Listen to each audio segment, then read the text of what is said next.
ರಾಯಚೂರಿನ ಕೃಷಿ ವಿವಿ ಆಡಳಿತ ಮಂಡಳಿ ಹಾಗೂ ಪ್ರಾಧ್ಯಾಪಕರ ಒಳಜಗಳದಲ್ಲಿ ವಿದ್ಯಾರ್ಥಿಗಳು ಬಡವಾಗ್ತಾ ಇರುವ ಕುರಿತು ಪಬ್ಲಿಕ್ ಟಿವಿ ವರದಿ ಪ್ರಸಾರವನ್ನು ಮಾಡಿತ್ತು.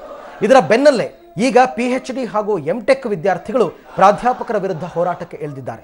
6 ವರ್ಷಗಳು ಕಳೆದರೂ ತಾವೇ ಅಂಗೀಕರಿಸಿದ ಸಂಶೋಧನಾ ವರದಿಗಳನ್ನು ಮಂಡಿಸೋದಕ್ಕೆ ಬಿಡದೆ ವೈಯಕ್ತಿಕ ಕಾರಣಗಳಿಗೆ ಕಿರುಕುಳ ಕೊಡ್ತಾ ಇದ್ದಾರೆ ಅಂತ ಪ್ರತಿಭಟನೆ ಮಾಡ್ತಾ ಇದ್ದಾರೆ. ಎಂಟೆಕ್ ವಿದ್ಯಾರ್ಥಿ ವೆಂಕಟೇಶ್ ಹಾಗೂ ಪಿಎಚ್ಡಿ ವಿದ್ಯಾರ್ಥಿ ರಾಜೇಶ್ ನೀಡಿರುವ ದೂರಿನ ಮೇರೆಗೆ ಈಗಾಗಲೇ ವಿವಿ ಸತ್ಯಶೋಧನಾ ಸಮಿತಿಯನ್ನು ರಚಿಸಿದೆ. ಆದರೆ ವಿಚಾರಣೆಗೆ ಹಾಜರಾಗದ ಪ್ರಾಧ್ಯಾಪಕ ಪರಸಪ್ಪ ಕನ್ನನ್ನವರ್ ಹಾಗೂ ತಾಂತ್ರಿಕ ವಿಭಾಗದ ಡೀನ್ ಬಾಲಕೃಷ್ಣನ್ ಕಲಬುರ್ಗಿ ಹೈಕೋರ್ಟ್ನಿಂದ ವಿಚಾರಣೆಗೆ ತಡೆಯಾಜ್ಞೆಯನ್ನು ತಂದಿದ್ದಾರೆ.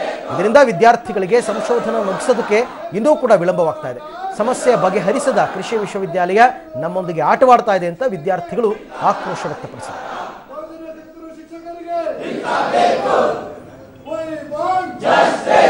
2011ರಲ್ಲಿ PhD ಜಾಯ್ನ್ ಆಗಿದ್ದು ಇದುವರೆಗೂ ನಾವು 6 ವರ್ಷ ಆಗ್ತಾ ಬಂತು.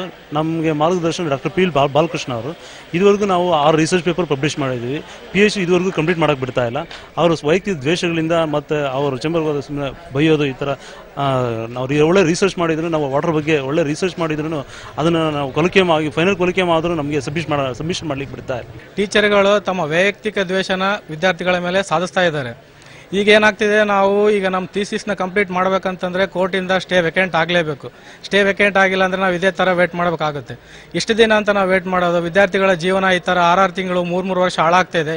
ಇದಕ್ಕೆಲ್ಲ ಯಾರು ಅಕ್ರಮ ಗಣಿಗಾರಿಕೆ ಪ್ರಕರಣದಲ್ಲಿ ಸಿಬಿಐನಿಂದ ಅರೆಸ್ಟ್ ಆಗಿದ್ದ ಮಾಜಿ ಮಂತ್ರಿ ಜನಾರ್ದನ ರೆಡ್ಡಿ ಪುರಪ್ರವೇಶವನ್ನ ಮಾಡಿದ್ದಾರೆ.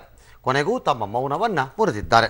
ಗಣಿ ಕೇಸಲ್ಲಿ ಸಿಬಿಐ ಅರೆಸ್ಟ್ ಮಾಡಿದ್ದಕ್ಕೆ ಪರೋಕ್ಷವಾಗಿ ಸಿಬಿಐ ಹಾಗೂ ಕಾಂಗ್ರೆಸ್ಗೆ ತಿರುಗೇಟು ಕೊಟ್ಟಿದ್ದಾರೆ. ಸಮಾನ ಹುದ್ದೆ ಸಮಾನ ಪಿಂಚಣಿ ಜಾರಿಗೆ ಆಗ್ರಹಿಸಿ ಪ್ರತಿಭಟನೆ ನಡೆಸುತ್ತಿದ್ದ ನಿವೃತ್ತ ಯೋಧ ಆತ್ಮಹತ್ಯೆಗೆ ಶರಣಾಗಿದ್ದಾರೆ. ಹರಿಯಾಣ ಮೂಲದ ರಾಮ್ ಕಿಶನ್ ಗ್ರೇವಾಲ್ ಆತ್ಮಹತ್ಯೆಗೆ ಶರಣಾದವರು.